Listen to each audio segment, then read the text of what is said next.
Hello everybody. So our today's topic is empirical law and curve fitting. These two are the basic things of numerical techniques that we can use in solving complex equation in our upcoming lectures.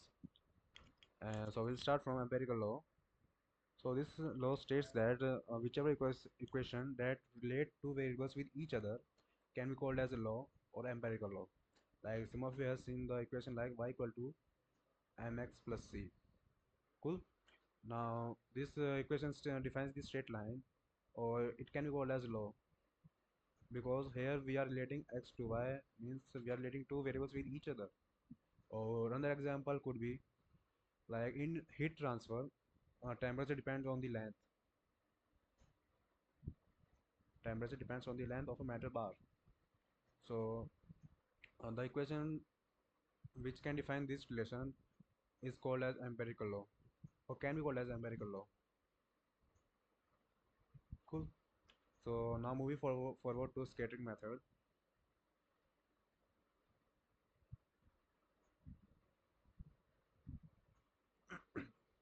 Here we are given the points like 1 2 2 3 3 4 or 4 5, and we will plot them in the graph on the graph, then join them to create a function curve like this: 1 2 3 4, 1 2 3 4, 1 2 3 4 5. So for 1 and 2, this will be the point. For 2 and 3, this will be the point. For 3 and 4, this will be the point. For 4 and 5, this will be the point. So now join them like this, and this call this function as fx. So this is the scattering method to create a function. Cool.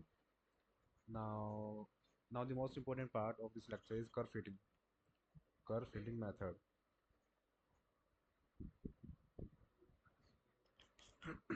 So this method is used to find the values of a function where no data is given, like those values are unknown but we still want to find them without using the data.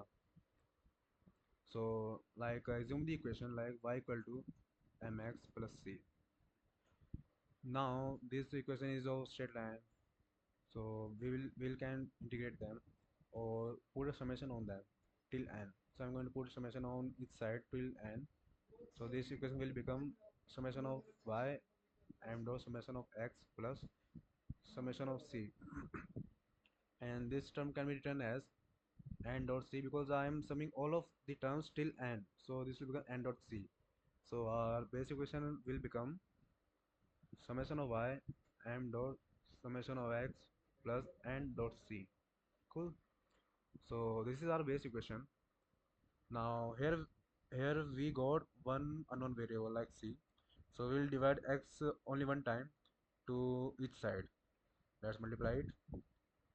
Summation of xy equal to m dot summation of x square plus n dot c equal to x. But note that this x is not a individual value. It is the summation of all values of x. Like it is the summation of x1 plus x2 till xn. So don't mistake it by the individual value x. Cool. Now this is our base equation. Only again new equation, not base equation. So in most of the question, we are given the table which give the value of y depending on the x, or value of another variable depending on another variable. So let's assume the values like here we got y and x. Let x equal to 0 and y equal to 1, x equal to 2 and y equal to 4. No, take it as 3, and x equal to 3 and it is 4. Cool. Now from this table we create a new table where we find the value of xy, x square.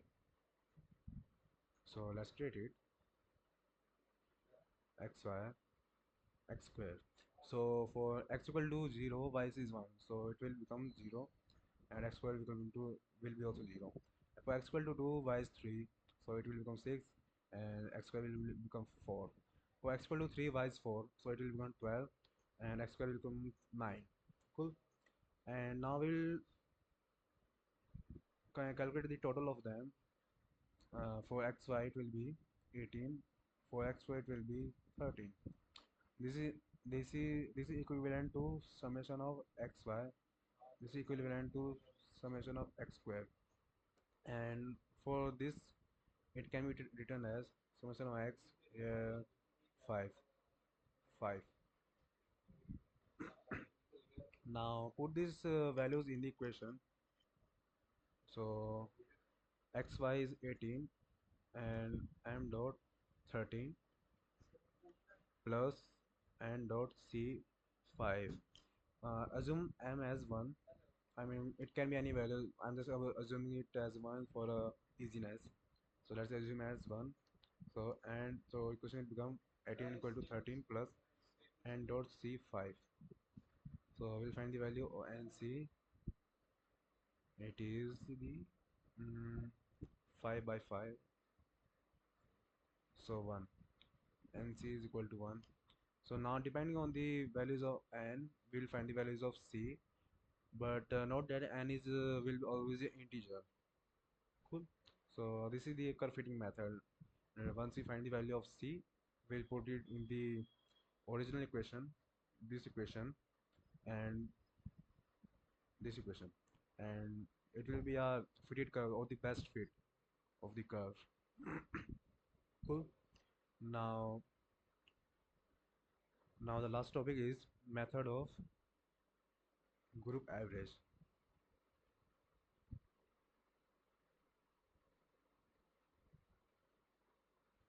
Cool.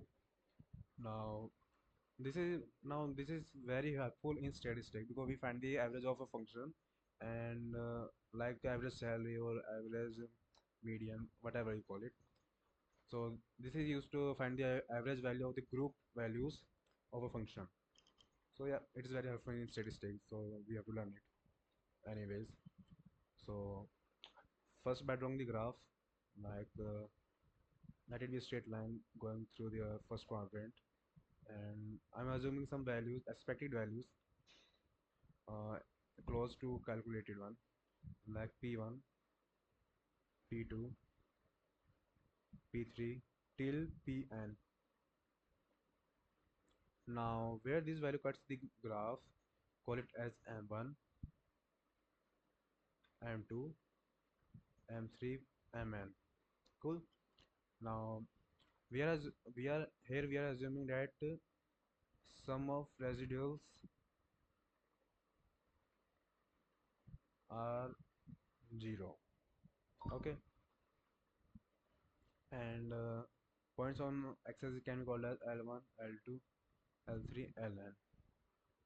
Now when x equal to x1, y equal to y1, which is equal to L1 P1, and hence L1 M1.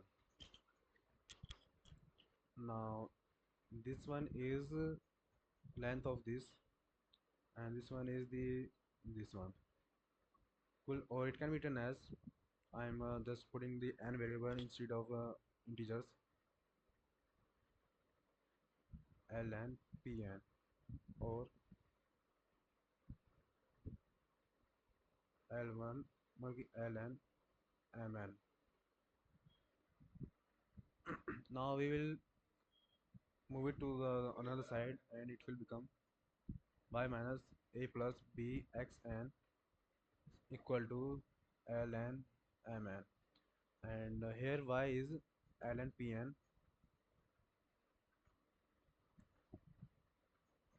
No, wait, that's not the thing. I did some mistake.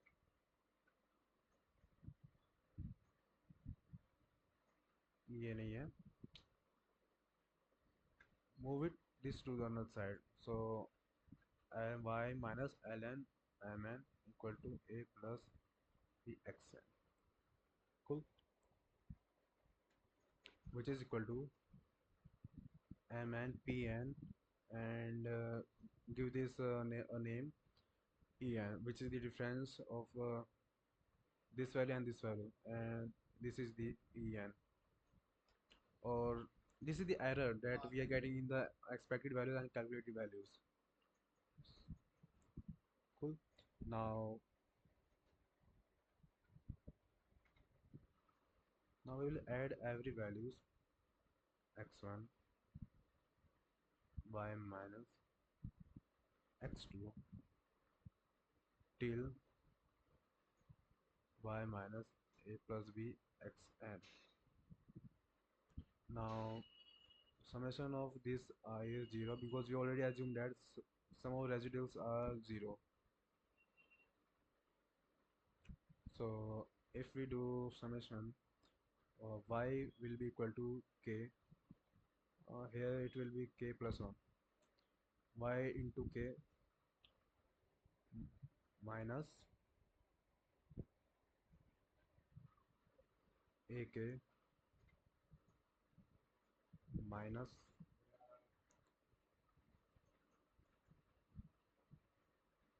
b x k plus 1. It will be not yk, it will be yk plus 1. And moving it to other side and another modification, we will get the values y1, y2, y3, yk upon k equal to a plus b x1 till xk upon k. Cool. So here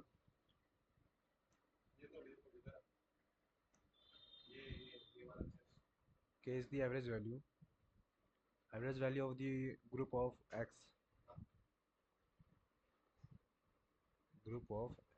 in the graph, and y1 till yk, not n, is the average value of group of y of function, group of y of function. Cool. So yep, this is the all about this lecture.